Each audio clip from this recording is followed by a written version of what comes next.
If you are a parent, then perhaps you have known the pain that can be encountered when you tread innocently barefoot in the dark as you stride about your abode on one of these, a Lego brick. But you'll see that though these have very sharp corners that can cause considerable pain, it's true, they land pretty much always flat on the table, never once presenting a spike straight upwards to the downward pressing sole of your foot. Whereas any gamer would know that you haven't known pain until you've trodden upon D4 in the night. Yes, these four-sided dice, perfect little pyramids, each will always land on a flat, stable base and present to your downward pressing foot an agonizing spike.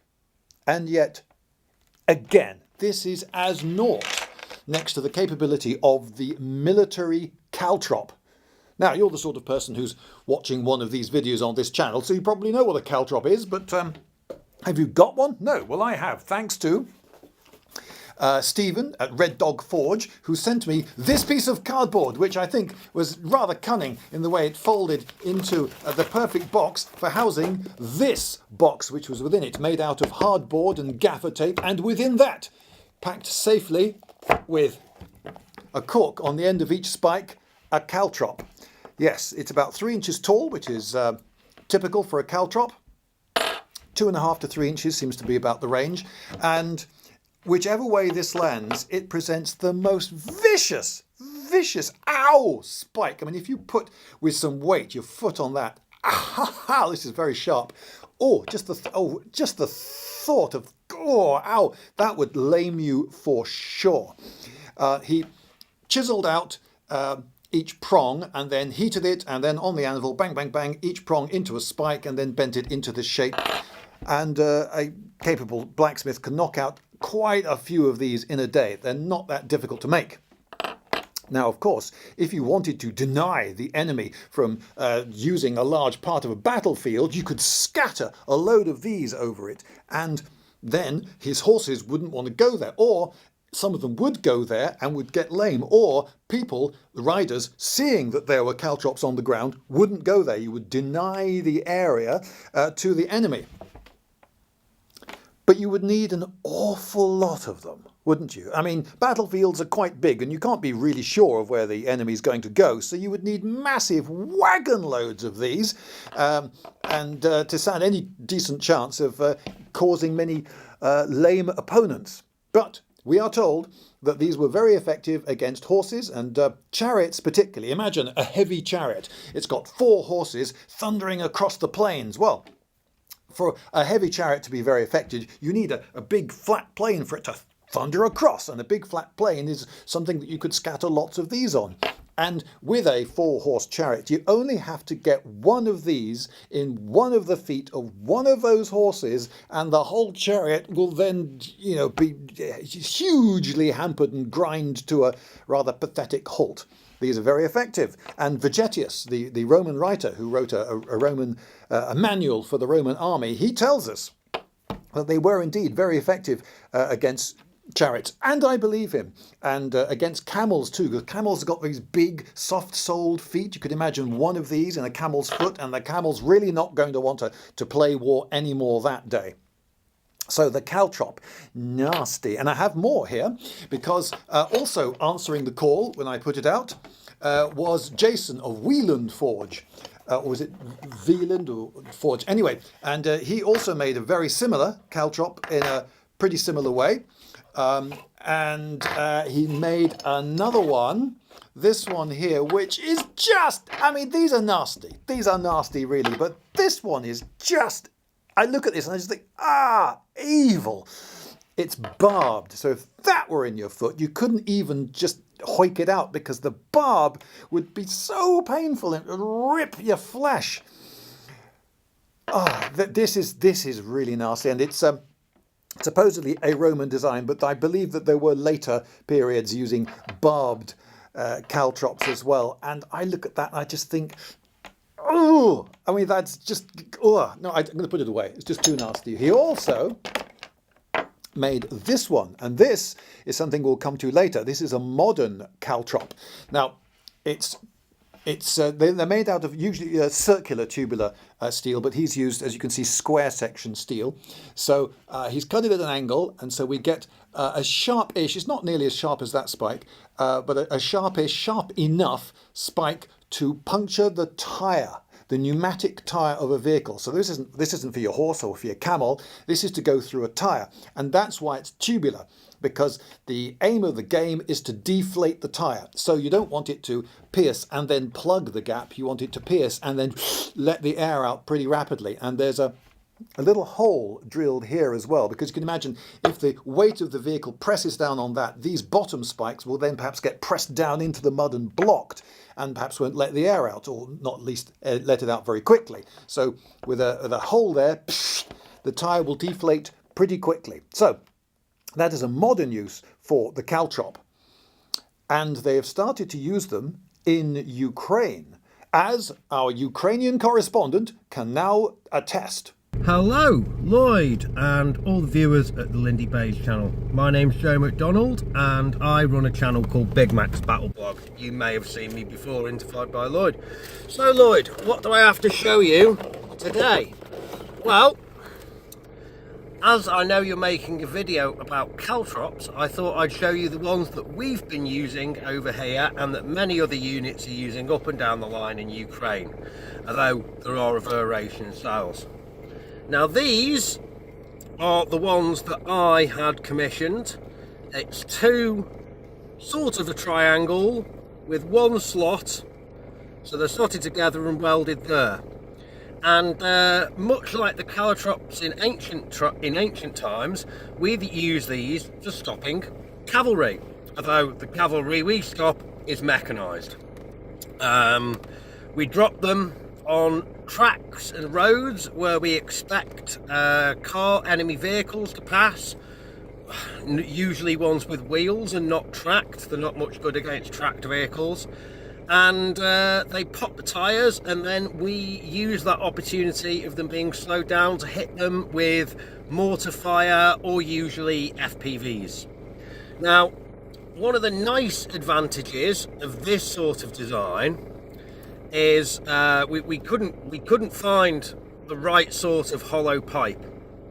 So we chose this design because as this penetrates and creates a nice wide gap, and the wheel goes forward, the second spike comes up, creating a gap that's opposed in direction to it, also widening, and then the bottom spike pulls it out. So you normally get, from what we've seen, or what information we've received, about 2 or 3 holes in the tyre from it. And that very rapidly drains the air and stops the vehicle within a few meters of it hitting. It can even cause big long rips in the tyre as the different blades rotate and puncture in. So yeah, highly effective. These were cut out with a plasma cutter by a blacksmith shop in central Ukraine. Purely because we needed them quickly at the time, and I was willing to pay a little bit of money, so we had a few hundred of them in 3 days' time, and not, them done much cheaper and hand grinded out in a couple of weeks.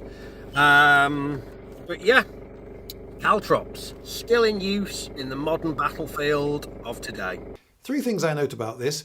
One is that I wish that Joe would look at the lens and not at his own image in his monitor. 2, it's drone warfare that has brought the Caltrop back. Now, you don't have to scatter gazillions of caltrops all over the countryside on the off chance that some enemy blunders into one of them, and then if you then have to advance across that same ground, you've got all the problem of dealing with your own caltrops. No, instead you can be very, very precisely targeted. You can be flying around with a drone, and its camera can pick up an image of, oh look, it's one enemy vehicle moving down that road, and oh look, he's going to that corner, he's probably going to have to go around there. Right, we can fly to precisely where we can see that one vehicle and very precisely target. We can put just a few caltrops where we think it's going to go and pop its tyres. Quite an ordinary vehicle as well, just an ordinary car or lorry or the like. Not necessarily a big military vehicle like an armoured car. And that's because of the third thing, which is that this is economic warfare.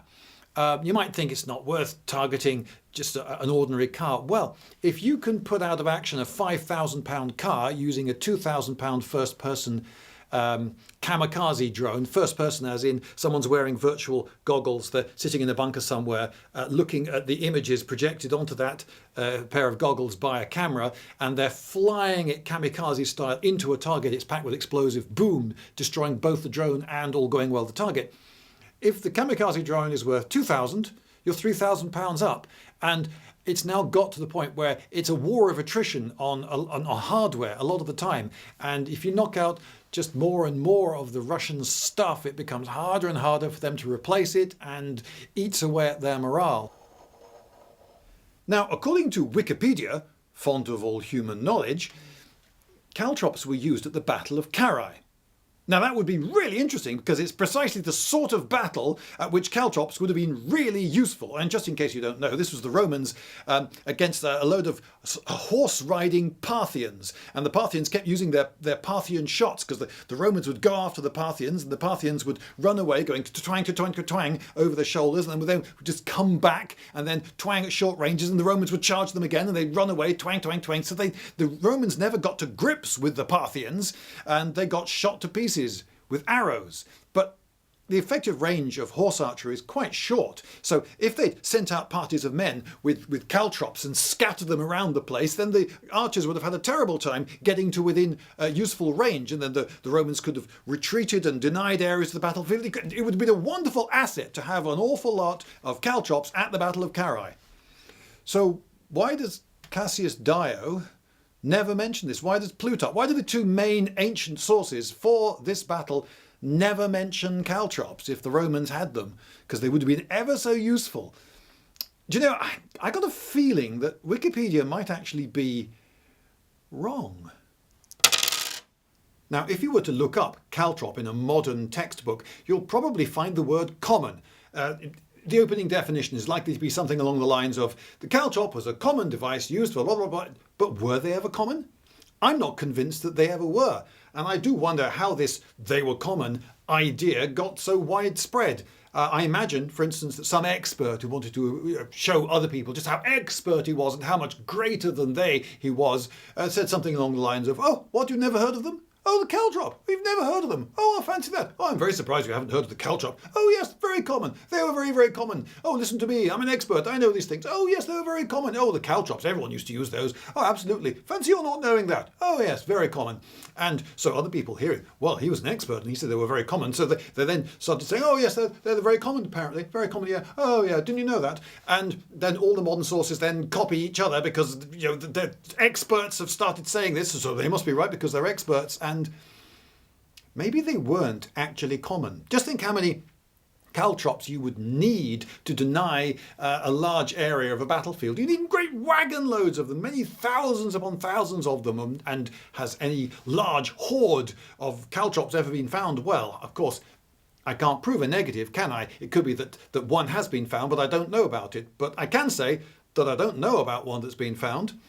But occasionally a singleton gets found, and they are pictured and mentioned here and there. Vegetius mentions them. Now, Vegetius is writing for Romans who have been in the army. So these are men who have been in the army, and these are so keen on army stuff that they're reading a manual on Roman army stuff. And even in that book, he defines a caltrop. When he talks about how caltrops are useful against chariots, he doesn't then say a chariot was a open-backed, cart-like, two-wheeled... No, he doesn't start defining what a chariot was. He just assumes that the reader knows what a chariot is. He doesn't say, oh, spears were long, pointy sticks. No. But when he mentions caltrops, he then tells the reader, a Roman military man interested in military things, what a caltrop is. Well, why did he do that if they were genuinely very common? My suspicion is it's because they weren't very common. Now, how would you transport them on campaign? Would you have massive wagons of them and people whose job was to wrangle just the caltrops, or would each man carry, say, 6 caltrops, so that in an emergency you could then, each man would go forward, scatter 6 caltrops and then rush back to the line, and then everyone else would do this, and pretty quickly you'd have an awful lot of caltrops out there.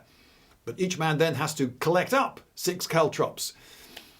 Yeah, each man could have been responsible for 6 caltrops, but I've never come across a single mention of this. We are told all sorts of things about what Roman soldiers had to carry, and one of the things they had to carry that Vegetius does actually mention, it's book 8 by the way, or book 23 if you want to look up the other reference. He does mention them carrying a wooden caltrop for fortifying the camp, and yet other sources tell us of a single spike, often a double-ended spike, that you would use for putting a spike on a rampart for a temporary overnight camp. And each man could carry one of those. We're told about those, but they're not these things. They're not the little metal tetrahedrons. They're not these. So why does Vegetius have to specifically define those ones when he talks about those that are for use against chariots? Pretty good against elephants as well. It's because I think he assumes that his reader is not familiar with that sort of caltrop, even if he does know about the spike for fortifying a camp, because his readers will have been in the army, and one of the things that he will be taught to do is carry your stuff on the march, make camp, fortify the camp, or if you're an officer, oversee other people doing precisely that, making sure that it was done rightly. I don't think they were all that common, you know. In World War I, these were used as well against the Australian light horse. I know this because I've read accounts of Australian light horsemen collecting them as keepsakes or trading them for more useful things like bullets.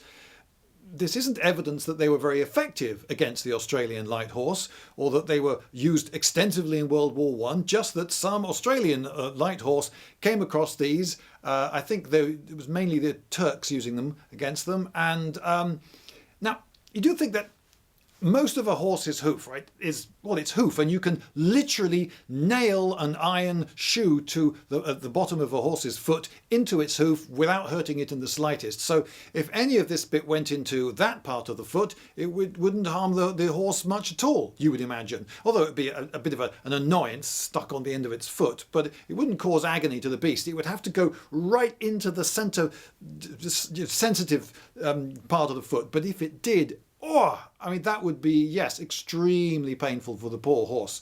So I could see they could be of some use against horses, but against light horsemen in large amounts of countryside roaming about, you would have to be confident of getting them in just the right place, some narrow defile that you might predict that they're going to go through, perhaps.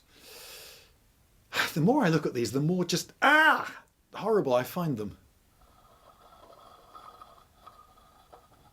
In World War II, the Germans developed a Caltrop bomb.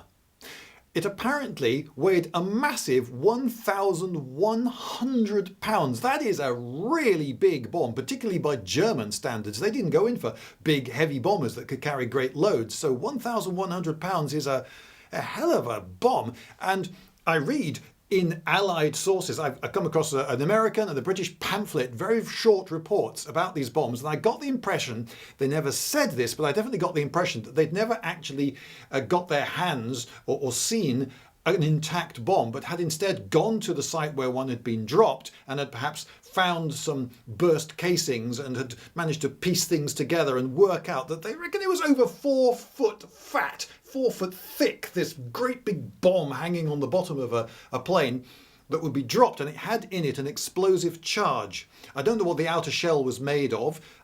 Possibly it had a thin steel nose cap and then maybe plywood sides. I don't know. But anyway, this would be burst asunder by the explosive charge, and they estimated 1,000 to 1,500 caltrops scattered over the countryside. These were metal, about 1 millimeter thick sheet metal, and they looked like this.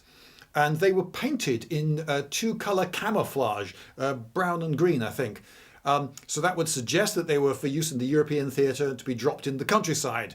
And what were they for? Well, the the language used in these pamphlets is very conjectural. For instance, they note that the caltrops, which are of two sizes, 3 inches and 2.5 inches, had an R and an L. They guessed right and left, which works in German, recht und links. And they guessed it was something to do with packing them, perhaps in the factory, or possibly putting them in the bomb. And there were little holes in them, and they just conjectured that maybe these were for threading them onto strings or poles during manufacture, or during transport, or during the painting process, or something.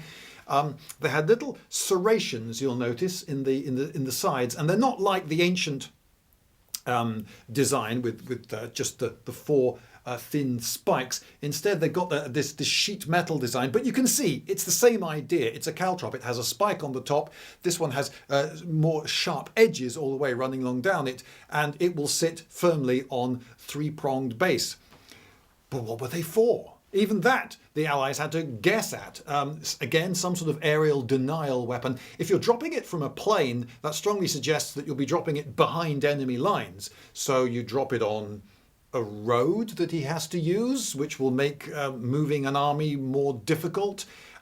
Possibly it was some sort of airstrip denial weapon. You would drop it on a runway and hope that this would puncture the tyres of planes coming to land and the like. But it strikes me that it probably didn't work all that well, which is why it's not a commonly known thing, because they probably didn't make many of them because they didn't work very well and would have been very difficult to, or really awkward load underneath the plane. And you've got to be pretty accurate. You've got to hit that road with a bomb, and World War II bombing was not very accurate for it to be very effective. Now, the charge, I'm guessing, went off in midair, but the pamphlets say nothing on this. But you would imagine that if it landed at low level but not actually on the ground, it would then burst and then scatter over a wider area, be a bit more useful. But if you got this on a runway and no one had noticed, then in would come a plane, it would get a punctured tyre perhaps, and one plane does that, and people will then go, oh, it's got this, well, what's this in the tyre? Oh no, they're all over. You just notice them because runways are flat and clear, so it'd be very easy for a couple of guys with brooms to get the runway working again in next to no time. In the Falklands War in 1982, the Argentinians were quite cunning in the way they managed to keep one of their airfields. There was a landing strip on the Falklands which they captured, and they kept it going for use throughout most of the conflict. The British had bombed it, put it out of action, but the Argentinians repaired it in a very cunning way, camouflaging it to look as though it was still out of action. They built fake craters on it. And the British aerial photographers delivered images of these, and the British command thought, oh great, it's out of action, don't have to worry about that. But it was in fact still being used. And such was their dismay at the fact that they were hoodwinked in this way, that they then developed, after the Falklands War, a runway denial bomb. It had loads of, it was a cluster munition with loads of little bomblets. And these would be scattered at low level from a tornado all over the runway, and would create lots and lots of little craters, which would be much more difficult to repair than just one big one. And in amongst those would be a lot of mines and delayed action bombs, so that people coming in to clear it would then have to be very careful and take their time over it. And perhaps the bulldozers or whatever machines they brought in to clear the way would be put out of action by these mines. The British stopped making these because cluster munitions and landmines were banned by military treaties which the British signed up to, but lots of other countries didn't. Russia and the US being notable examples. Anyway, point is that the British went to all that trouble to create this runway denial bomb that had a lot of explosive charges in it. Perhaps because just dropping a load of caltrops on an airfield doesn't actually do all that much. A road too, yes, you might puncture the first vehicle that goes along a road, but then people are going to quickly notice, out with a broom, and you just kick them aside. It strikes me that whereas something like this could hide in grass pretty well, as soon as it's on something flat and hard like a road or a runway, it's pretty easy to see. And I don't know about you. Maybe when you walk like this, but I don't. What I do is I pick up a foot and then I swing it forward. As I'm falling forwards, this swings forward and only just clears the ground, and I put that foot down, and then this one comes up and swings forward. So my feet are only just clearing the deck. It's very rare that I will bring my feet 3 inches up or more than 3 inches up and then press them straight down. I walk with my feet coming forward and they go kafadumph like that. So if there is one of these in front of me, I'm far more likely to kick it out of the way than I am to come down on top of it. But if I'm running on an uneven surface, broken ground, a ploughed field or something like that, then I will have to pick my feet up. And if there's grass growing, I might not see one of these. Yeah, but I can't see the Germans developing a bomb, really, for scattering a load of caltrops on just a field somewhere. It's just not that effective. An archaeological investigation into Jamestown, which today lies on the eastern seaboard of the USA, but of course back in the day was just a tiny colony of the English on this vast new continent, a tiny tentative toehold hanging on. Would it survive? Well, they found a caltrop, and some people have from this concluded that caltrops were used to defend these colonists against the Spaniards who might attack at any time, or against the natives, perhaps the wild men who are all about and terribly unknown and terrifying, etc., etc. You can add all the drama you like, but let's not get carried away. They found one caltrop, one example of a type of weapon which, in order to be effective at all, you need to deploy in very large numbers. I think it's possible to get a little bit carried away by such a tiny amount of evidence. Special operations executives, saboteurs setting Europe ablaze used these to disable German staff cars and armoured cars and the like, puncturing their tyres. And these have been used more recently, for instance, in strikes. There was a strike at the Caterpillar plant in Peoria, Illinois in 1995, USA, and these were used to puncture the tyres of vehicles coming in, driven by members of the management, or bringing in workers who were not taking part in the strike. Scabs. Well, unfortunately, there was collateral damage. They managed to disable a school bus, and they hobbled a mailman, a postman, who, trod on one of these. Ugh. You've got to be careful. These are very indiscriminate.